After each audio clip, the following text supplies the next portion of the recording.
There is a energy imbalance in today's message. Who I'm speaking to today has been unknowingly giving away their power for a very long time. They could have very recently reached a threshold point. It feels deliberate or divine in some way, like you were purposefully given so much challenge and struggle throughout your life with connections, situations, environments, that you were pushed to reach a breaking point almost purposefully. There's something divine about the timing, though. The threshold is intentionally designed in some way. So, this crossroad point that you're at, again, intentionally designed from a soul path stance. This is a period of redefining your channeling power, specifically because you have an excess amount. What I mean by this is you have been channeling your energy into others historically. Now by doing so, you've had no energy left to channel into passions, career, what you're meant to do. Let's say that with air quotes, what you're meant to do in this lifetime. I just see historically all attention, all focus, all power, it's been poured into others. And this could look like a lot of things, but I'll give some examples. You could have an over-attentiveness to others' success, meaning you're the type of partner who focuses on the direction of another. You build them up, you worry about their spending, their budgeting, or track their financial goals in some way very closely. This could also exist professionally, like you're going above and beyond for companies or business endeavors. Instead of just doing the job at hand like everyone else kind of does, you're restructuring the whole system at large. You are taking the company in your own direct hands and you are feeding it, you're channeling it, your divine power. So this could also show up in friends and family. I think you get the point that I'm giving here is like, this is very common. This energy exchange is very common for souls who hold more power and need practice transmuting it in these ways. So I think I'll explain that a little bit more, but this is a very telltale sign of an excess power that was given to your soul. And that's why it's channeled in an excess way through others. It's almost like practice. So it wasn't wrong that you did this. In fact, I see this has a purpose and a connection to you finding your gifts. I believe this message is going to be about very specific, tangible gifts you hold, but I don't think you'll see that connection until much later. You won't see why you had to overgive in order to find. The reason you go so above and beyond is because, like I was mentioning before, your energy is much stronger than you're consciously aware of. So when you have an excess power like this, of course, it's going to bleed out into other things, because consciousness is a very step-by-step process. You don't just born into consciousness of what you hold. So the important part here that I think Spirit is pointing at is knowing that giving it away as you did or as you have been doing or that you're doing now is important, and it served you in a way. It wasn't just empty giving. So really, I feel like what's being highlighted here is understanding that larger power holders like yourself are usually shown and are usually able to be found through these messier imbalances of overgiving. So you can find a really powerful soul by finding an overgiver. The souls who struggle to balance their power are often the ones who gift it away unknowingly because it's too large to be consciously aware of. It takes time to be conscious of it. And that's why you see these messier imbalances rather than the souls who have less power. You don't see an imbalance act because there's nothing to become consciously aware of. A good example of this is like, think of being given a lot of money at a very young age. It takes time to understand the value of money, right? But it's usually acquired, understanding through losing it or some sort of experience. We logically know not to give a lot of money to a young child, and it's because it takes a while for that consciousness to develop the value of it. And the same is true for you. You cannot see the power you hold until you experience the imbalances. Others who don't struggle with imbalances don't hold a lot of money like you do. They don't experience extreme imbalance because they don't have the money to spend to begin with, if that makes sense. So that's what's being highlighted to explain That it's not just that, you're unaware or you're less conscious than others. It's that you have more money to spend. And that's why it looks so much more volatile. There's also another message here about speaking truth and resilience being built through some sort of irritation and friction.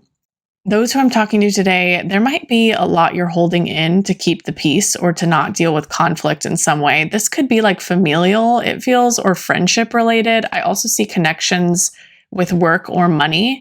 You may have bits of anger through processing some unspoken truth that you're sitting with. This isn't bad, and it's being shown to me to not be afraid and to lean into that anger as it comes up. It's actually a really good sign that your psyche is processing things. So that's all good. But there is a call here to begin to speak your truth in a more productive way that serves you ongoing. It doesn't necessarily have to be that you go back and revisit and hash it out, but I'll leave the details in the description if this resonates, because this one's very, very specific. There's a couple of specific things here. So be sure on that note to always check out my descriptions. I really try to keep the messages simple and not ramble on and on and on about all the random things that I get in my messages, because I do get a lot of details and not everybody wants those complexities and details. Some people just want the simplistic understanding. So I channel and pull much different than other readers, as you guys have noticed, but I feel the need to leave those more in-depth detailed points for those who want them. So if you ever want more, always check out my descriptions. They'll be there for you. So the important message here, I think, is to speak your truth. And if you're holding back in some way, I think this message could be for you. All right. I am speaking to a very, I want to say cool group of people. The energy just feels really cool. Like, you're way cooler than me. Anyway, I'm speaking to a group of people who have been through a reincarnation process more times than others. This is a much more mature soul audience. A good way to test if your soul is mature or the level of maturity of your soul is going to be odd. You're not going to expect this one, but it's how uncertain you are in your life. And I know that that sounds counterintuitive, but hear me out. It's being very clearly shown to me.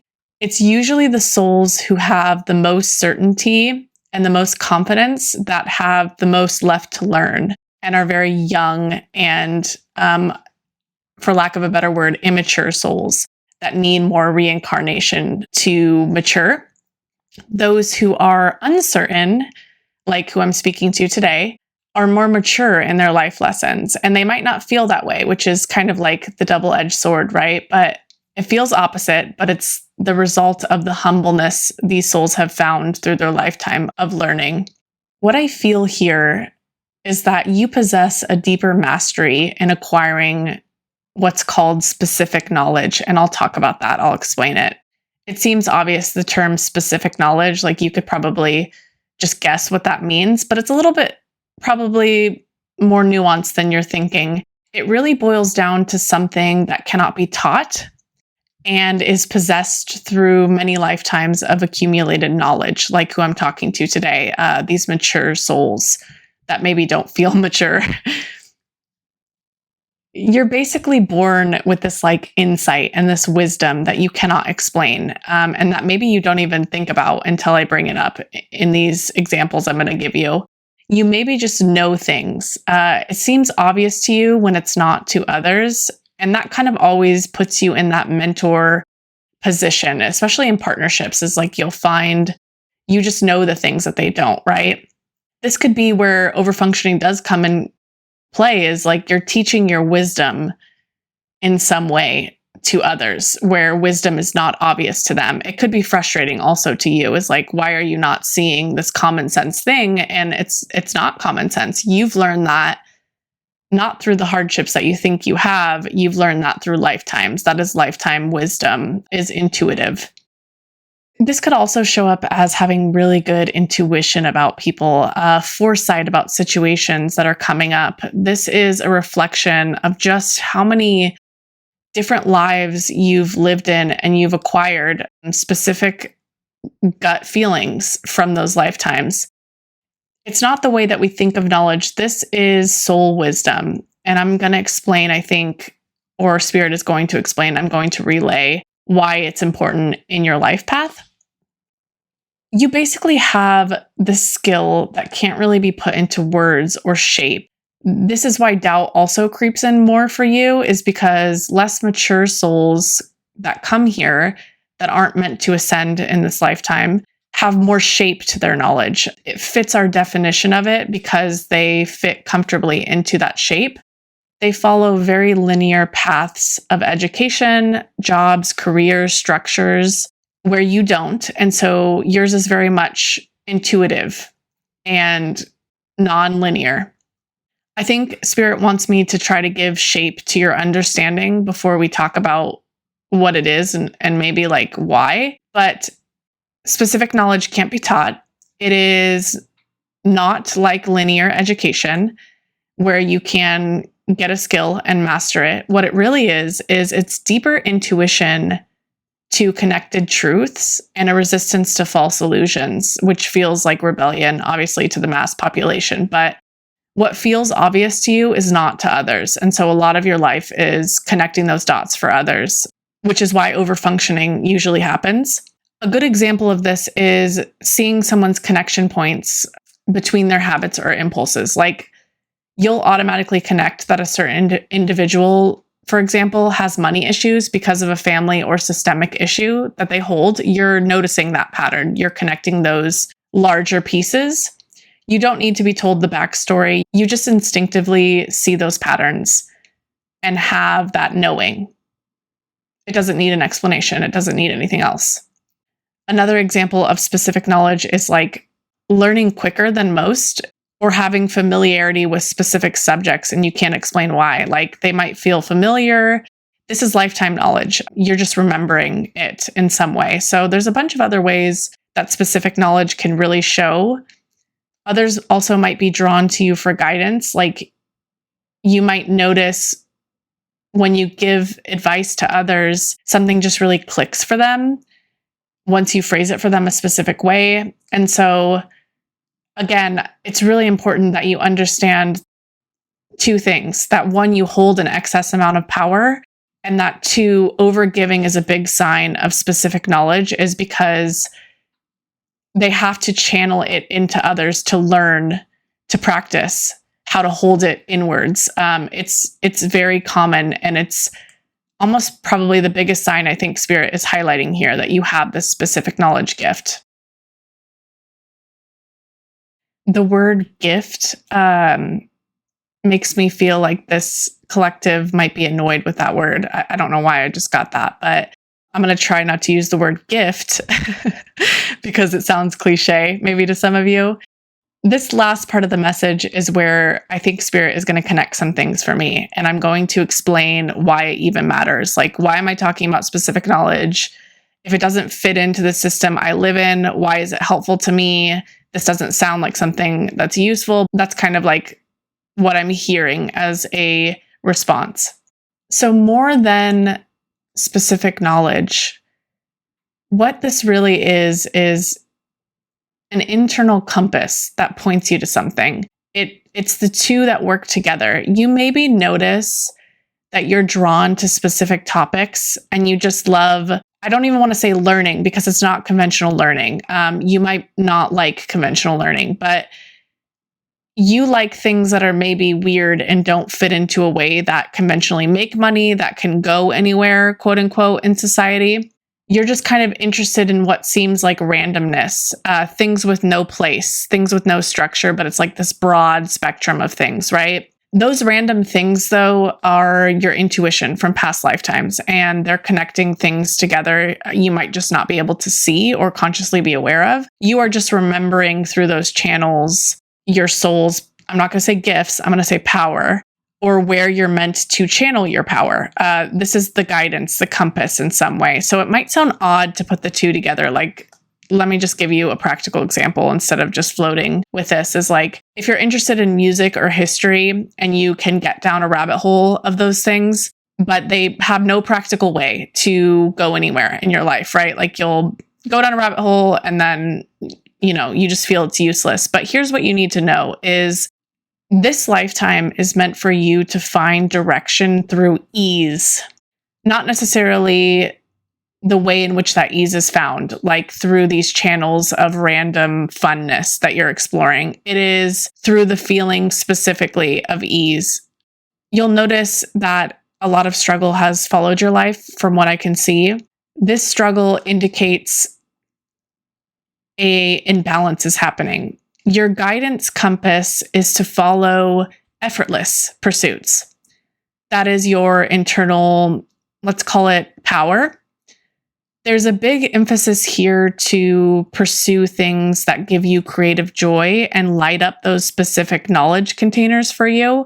But we're not focused on the containers themselves. So don't think, as I'm giving you this message, to focus in on music or history. Think about the feeling you get when you're lit up, when those containers are actually lit up. And that is your internal power. What I mean by that is you aren't necessarily going to be given some easy path that presents itself to you out of nowhere. That doesn't mean that you're not going to get a beautiful and easy path. It's just not going to be given to you in the way you envision it. I see there's a conflict here between what you're picturing and what is reality. It will be a beautiful path, but you will create it. It doesn't just find you. But that doesn't mean you have to, work really hard. What's actually going to happen is when you're in full coherence, meaning your ease, let's call them ease containers, are fully lit up, you have created coherence by not chasing things outside of your interests anymore. And that creates the full energetic alignment. And you're starting to follow this internal compass, like what feels effortless, what feels easy, where do I flow the most? And you'll start to notice that friction or challenges that you've been shown in the past will just sort of melt away. So a good way to know or confirm to you that you're on the right path, you're doing, quote unquote, what you're meant to do, is how difficult it feels. How challenging does it feel right now? That's not the universe out to get you. It's just guiding you slightly. It's nudging you into the spaces that you instinctively need to pursue and you feel you can't for some reason. So the cliche, I think, that says, do what you love and you'll never have to work again, is only applicable to souls like you with specific knowledge. So that advice is not applicable universally. It's only applicable to a very small subset of people like you. The reason is because not everyone is supported energetically by the universe to pursue intuitive gifts like this, like you are. Some have structured paths. Actually, most have structured paths, and they have to follow conventional knowledge, not inner wisdom. These weird passions or interests you have are meant to be explored and are energetically supported by your environment in ways you cannot see or assume won't be. I'm not saying to drop work and pursue knitting full time, so don't hear it that way. I also don't want you to hear this as me downplaying a financial obstacle you may have in front of you currently. But what I am saying and what Spirit is highlighting is a compass you already have internally to really listen to. It's not necessarily saying drop everything and pursue a passion. It's more so saying take intuitive baby steps and see how the energy responds around you because it's meant to. The compass is your ease, so follow your ease. And maybe you think you've never experienced ease, and I think that is because there's something here blocking the mind that says you cannot live in ease. I'm not sure exactly what that is. But what this will look like is it'll just be easy. Like all of a sudden a pursuit is working and you didn't think it would. Instead of like full force quitting a job and pursuing a knitting passion, it could look like you following your interests and experimenting on the side of your job while it clicks into place somehow. And if it doesn't, then you explore a new one because I do sense there are multiple here. It's not just one for a reason. But the important part isn't the container, it is that you follow that ease. So, you know how some people share one day they went online and made a TikTok and it just blew up or whatever?